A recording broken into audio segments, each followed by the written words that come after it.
Sanggar Cerita mempersembahkan Sabda Pandita Ratu.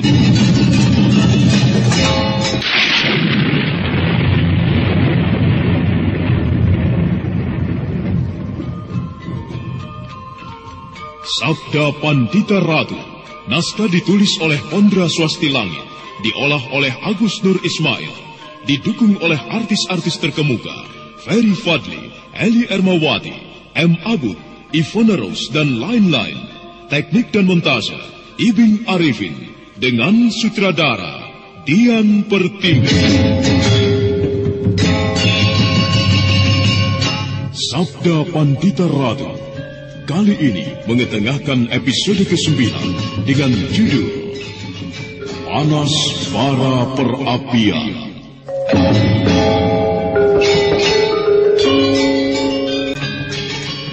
Hati Kebo Ijo tergetar mendengar cerita Ken Arok tentang penghuni sebuah rumah yang memang nampaknya hidup sengsara.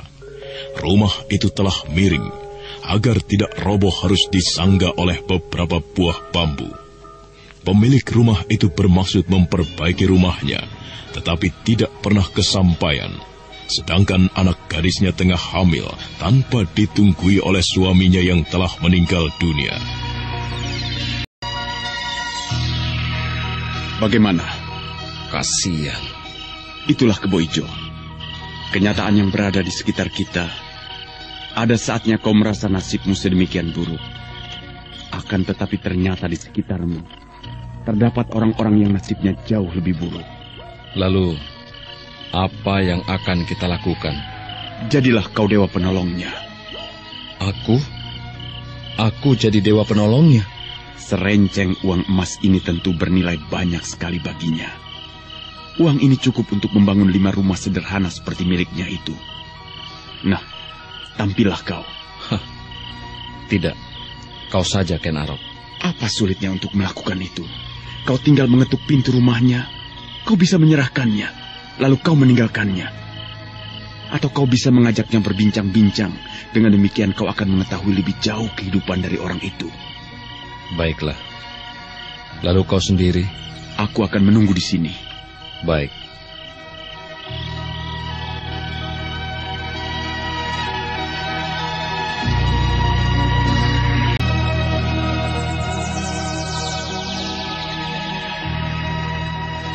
Kebo Ijo kemudian menerima serenceng emas dari tangan Ken Arok.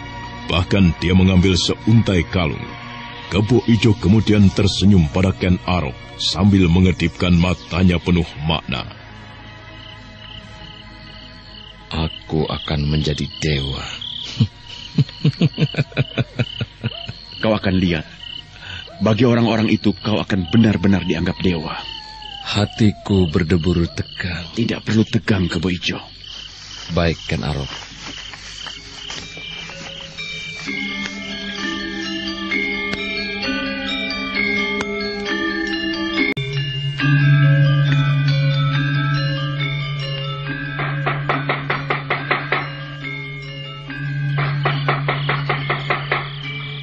Siapa itu?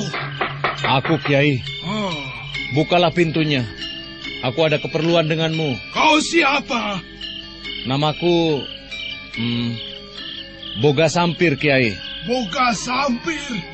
Aku tidak pernah mengenal namamu. Bukalah dulu pintunya, Kiai. Aku ada sedikit keperluan.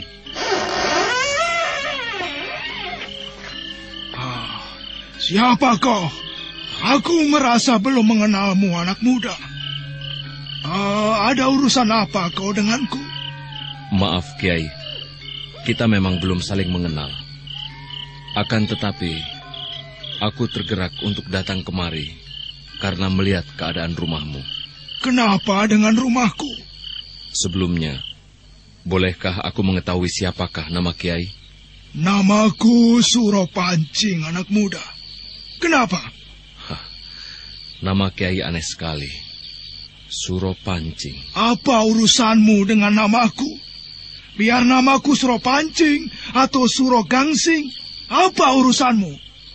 Cepatlah anak muda, sebutkan apa keperluanmu. Kau datang di saat aku sedang tidur. Baiklah, Kiai Suropancing. Kedatanganku kemari adalah karena aku diutus oleh seseorang.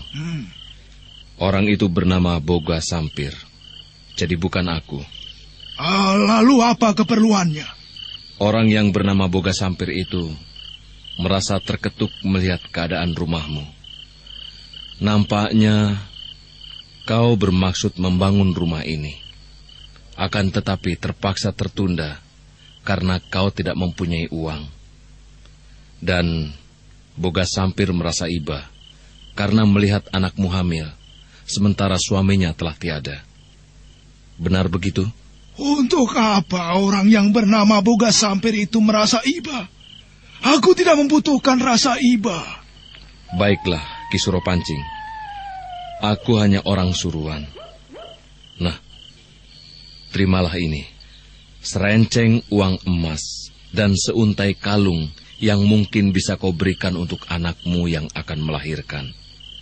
Terimalah, Kiai.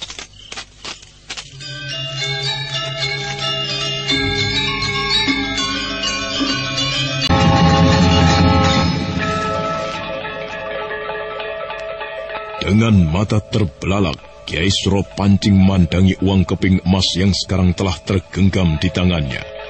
Beberapa saat Kiai Suropancing tertegun, seperti tidak percaya terhadap pandangan matanya sendiri, bahwa yang digenggamnya benar-benar emas dan bukan sekedar mimpi. Dalam tertegun, Ki Suropancing justru lupa mengucapkan terima kasih. Dan ketika dia menyadari bahwa dia harus mengucapkan terima kasih, orang yang telah memberinya uang itu justru telah tidak ada. Uang emas? Ini benar-benar uang emas? Orang itu telah memberiku uang emas. Tapi mana dia? Mana orang itu tadi?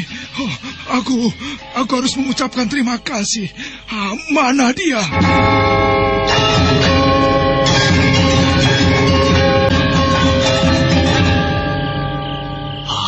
Bagaimana Kebo Ijo? Orang itu ternyata galak sekali, Ken Arok. Ia penuh prasangka buruk. Jangan kau lihat itu. Tetapi diamlah dan mari kita dengarkan dari balik dinding rumahnya. Baik, baik.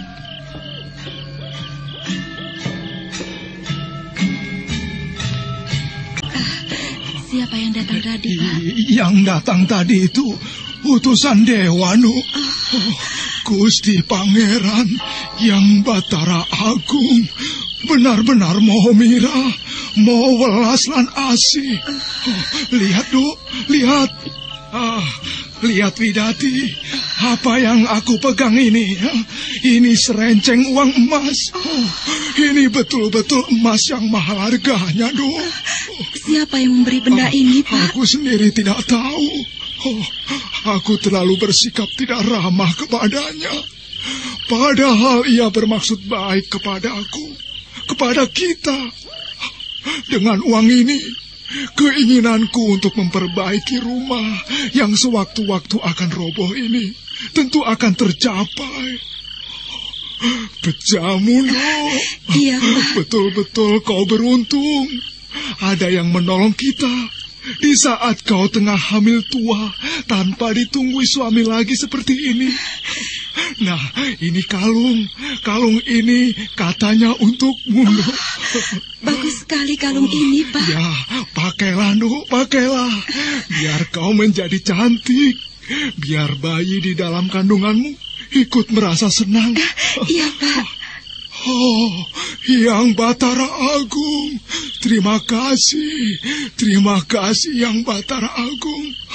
Siapa gerangan orang yang berbaik hati memperhatikan nasib kita, ya, Ndo, ya. Oh, baik betul hatinya. Pak? Kepriye, Ndo? Kepriye? Kalau begitu, bolehkah besok aku mengadakan upacara selamatan untuk kandunganku yang telah 7 bulan ini, tentu, Pak? Widati, tentu, Ndo.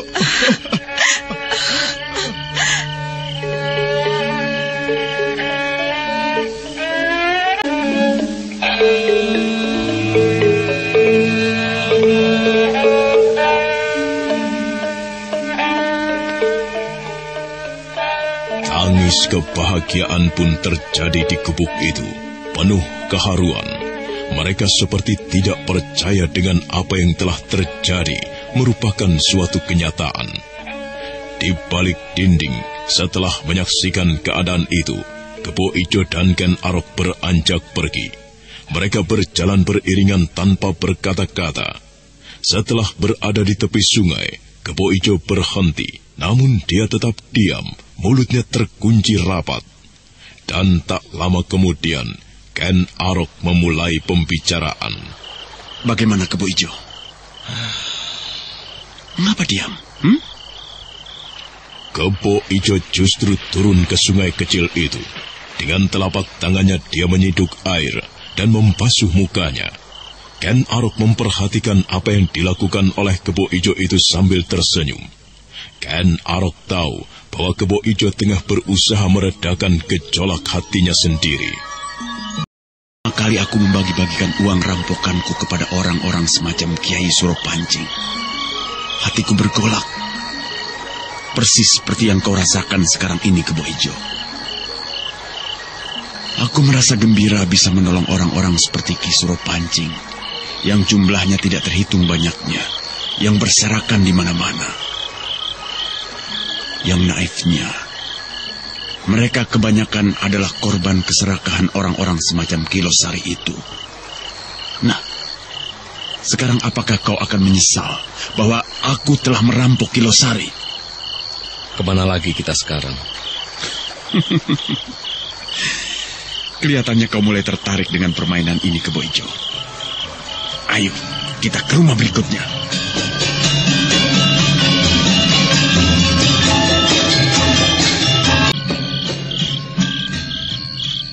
Rumah siapakah berikutnya ini, Ken Arok? Aku belum mengetahui siapa pemiliknya. Rumah ini, menilik wujudnya adalah rumah yang bagus. Tidak seperti tadi. Tapi mengapa kau justru membawaku ke sini? Menurut cerita yang aku terima, rumah ini menyimpan sebuah cerita yang mengenaskan. Seorang suami yang tidak tahu diri telah menghabiskan harta milik istrinya di meja judi. Bahkan rumah itu pun telah menjadi milik orang lain karena menjadi benda taruhan dan kalah. Istrinya menangis sepanjang malam dan sepanjang hari. Apalagi suaminya telah tidak ada kabar beritanya. Kemana? Kemana lagi kalau tidak minggat? Apalagi suaminya lebih senang bermain perempuan. Suaminya adalah jenis suami yang tega membawa perempuan lain pulang ke rumahnya. Bukan main. Nampaknya meski kau belum terlampau lama tinggal di Tumapel ini, namun apa yang kau ketahui sudah cukup banyak. Bagaimana kau bisa mengetahui kisah semacam itu? Aku memang dengan sengaja berburu kisah berbau duka semacam itu. Aku sering berangan-angan, andai kata aku bisa menolongnya, betapa akan senang sekali hati orang itu. Nah, Kebo Ijo, lanjutkan peranmu sebagai sosok yang bernama Boga Sampir itu. Ini, berikan kepadanya. Baik, Ken Arok.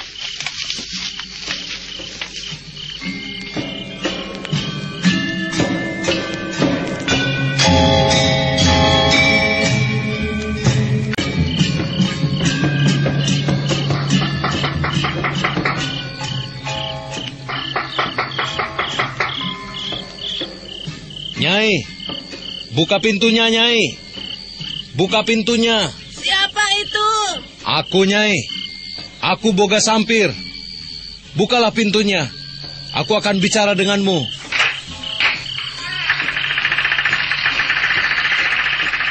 Siapapun kau tidak berhak atas rumahku.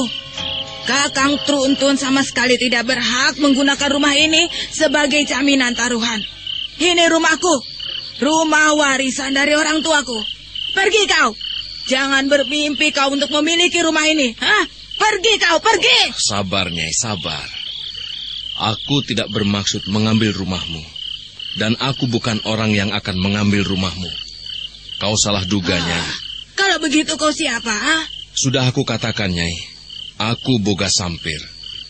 Dan kedatanganku kemari bermaksud baik. Ini, terimalah. Apa ini? Kau telah melihatnya sendiri. Terimalah, Nyai. Mungkin uang itu cukup untuk menebus rumahmu yang telah dijadikan taruhan oleh suamimu. Ambillah, Nyai. Apa yang dialami oleh Kebo Ijo benar-benar sebuah pengalaman kejiwaan yang sangat membekas di dalam hatinya. Matanya terbuka bahwa ternyata di sekitarnya banyak sekali orang yang mempunyai berbagai masalah. Orang berikutnya yang akan ditolong adalah seorang perempuan yang justru berprasangka kepadanya akan menyita rumahnya yang telah dijadikan taruhan oleh suaminya.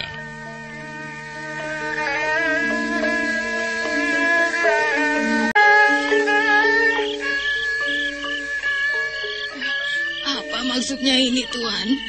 Apa maksudnya? Tuan memberiku emas permata? Iya, terimalah, Nyai. Benarkah ini, Tuan? Aku tidak berbohong. Terimalah. Dengan uang itu, kau mungkin bisa mengatasi masalah yang tengah kau hadapi. Terima kasih, Tuan. Terima kasih. Tuan telah menolongku. Baiklah, Nyai. Aku minta diri. Tunggu, Tuan. Namaku Sontrang. Nyai Sontrang. Siapakah nama Tuan? Aku sudah menyebutnya tadi. Namaku Boga Sampir.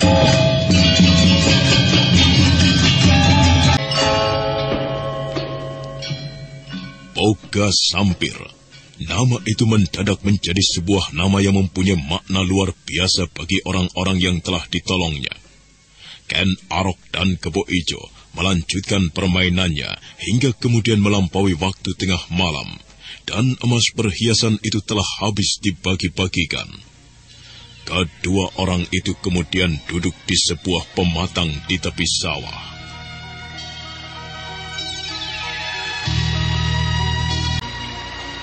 Ada berapa rumah yang telah kita kunjungi tadi, Kebo Ijo? Kau menghitungnya? Iya, 16 rumah. Nah, aku bertanya sekarang. Sia-siakah apa yang telah kita lakukan tadi? Tidak sia-sia, Ken Arok. Apa yang kita lakukan tadi adalah suatu hal yang benar-benar bermanfaat. Sungguh, hatiku bergetar. Jiwaku bergetar menyaksikan betapa orang-orang itu merasa telah didatangi dewa. Aku tidak mengira bahwa apa yang kita lakukan ini mempunyai makna yang sedemikian besarnya bagi mereka. Lalu bagaimana sikapmu sendiri? Apakah kau akan melaporkan aku karena aku telah merampok? Jika aku tidak salah, kau bermaksud bercerita tentang ulahku kepada Senopati Diposari. Bagaimana? Kau akan melaporkan apa yang telah aku perbuat? Akan tetapi, meskipun apa yang kita lakukan ini suatu hal yang luar biasa, tetap saja ada sesuatu yang aku rasakan mengganjal di dalam dadaku. Andai kata ada cara lain yang bisa ditempuh selain merampok. Jika kau tetap saja bermaksud melaporkan Kebo Ijo, maka itu sama halnya dengan kau melaporkan dirimu sendiri. Bukankah kau tadi yang membagi-bagikan uang dan emas perhiasan itu? Kau telah menjebakku.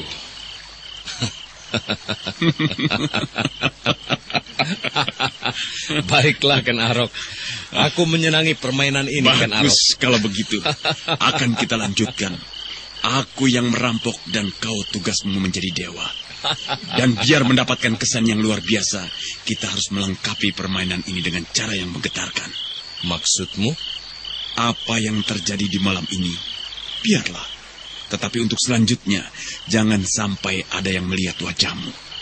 Biarlah orang-orang itu menyebut penolongnya adalah seorang yang tidak dikenal, berkuda putih, bertutup wajah putih pula, dan berjubah berwarna putih pula. Bagaimana? Baik. Aku sependapat. Kalau begitu sekarang kau pulanglah. Aku akan mencari korban berikutnya. Aku telah mengincar seorang saudagar yang kaya raya, yang tidak kalah bengis perilakunya dengan Kilosari yang hitam seperti arang, dan gendut kebanyakan cacing itu.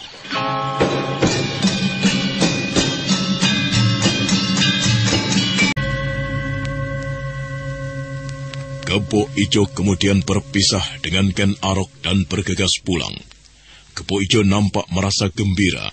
Permainan yang baru saja dijalaninya ternyata sangat menyenangkan. Kebo Ijo sama sekali tidak menyadari bahwa dia tengah terlibat dalam suatu permainan yang membahayakan dirinya.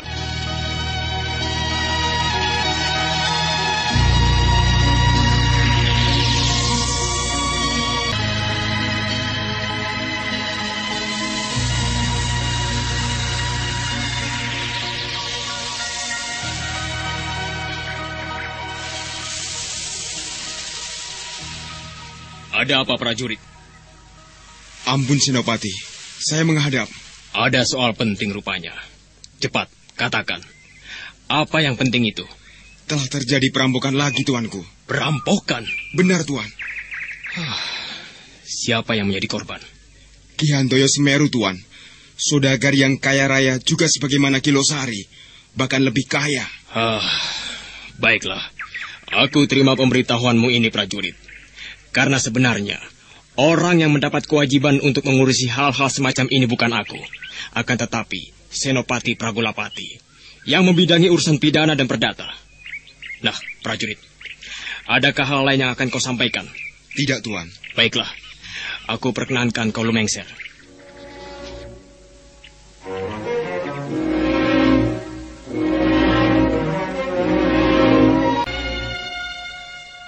Ada sesuatu yang menarik perhatian Senopati Diposari, sesuatu yang mengkili-kili hatinya. Senopati itu merasa bahwa ada hubungan yang erat antara perampokan itu dengan Ken Arok. Senopati Diposari yang baru saja selesai mandi itu segera mengenakan pakaian khas Senopaten dan kemudian bergegas naik ke atas kudanya.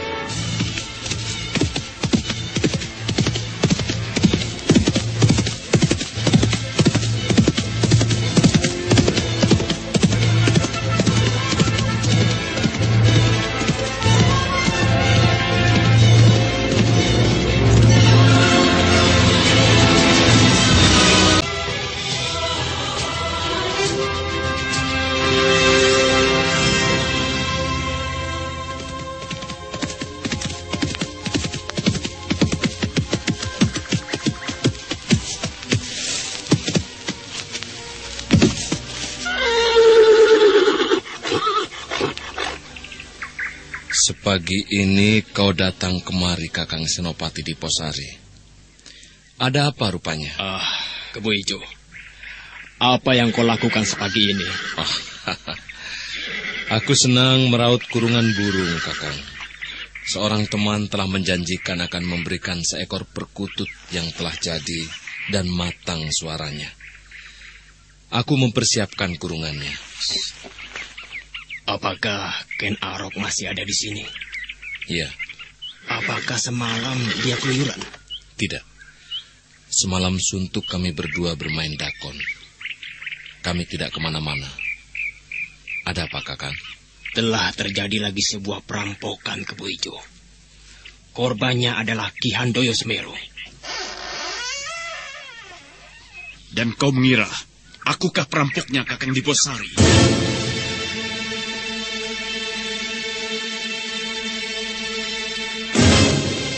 Dari pintu yang terbuka, Ken Arok yang nampaknya masih mengantuk dan wajahnya masih terlihat kumus-kumus karena belum membersihkan diri. Dengan menyeringai karena silau pada sinar matahari, dia mendekati Senopati Diposari. Melihat dandanan Senopati Diposari yang klimis dan bersih, sifat jahil dan usilnya muncul.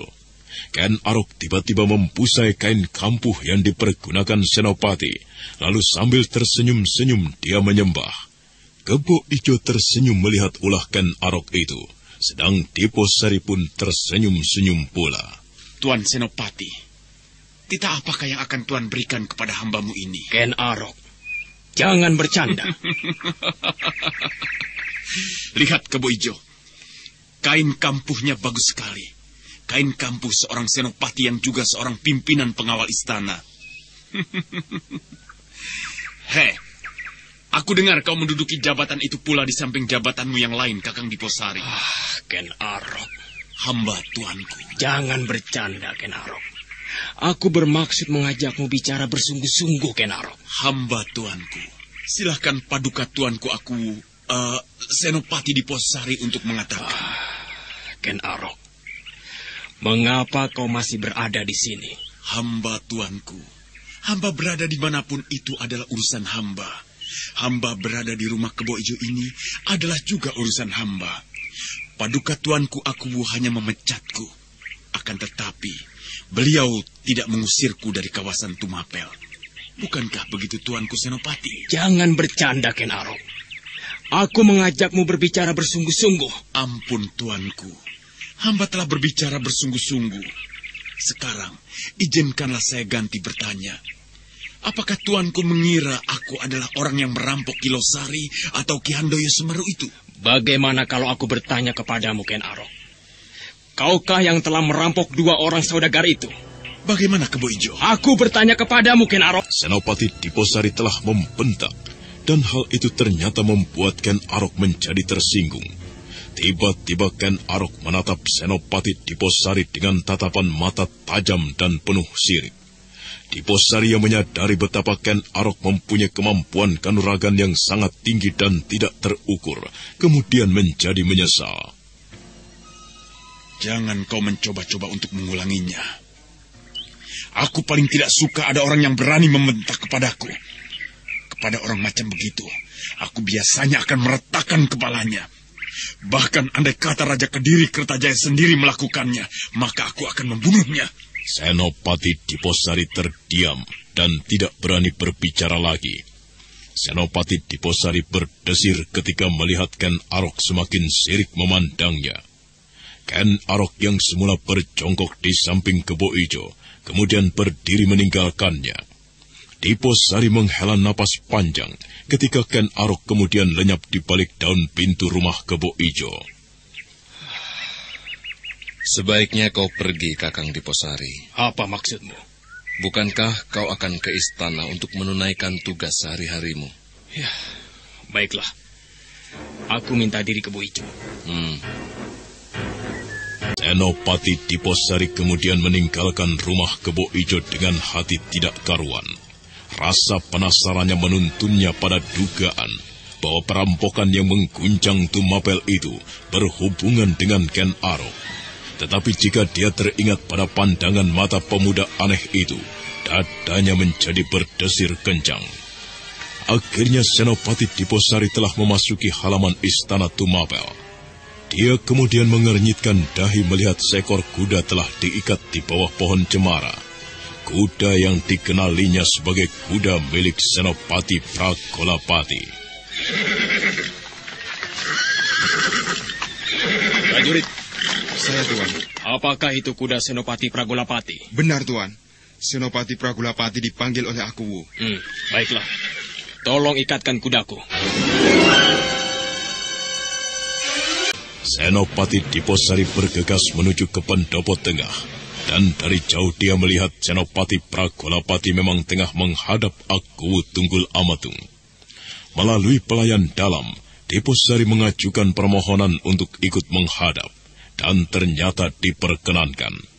Nah, bagaimanakah ulah Ken Arok berikutnya dalam mengguncang Tumapel? Bagaimana pula kata Akuwu Tunggul Amatung menghadapi apa yang telah terjadi? Saudara pendengar, untuk mengetahui jawabannya, silakan mengikuti kelanjutan kisah ini dalam seri berikutnya.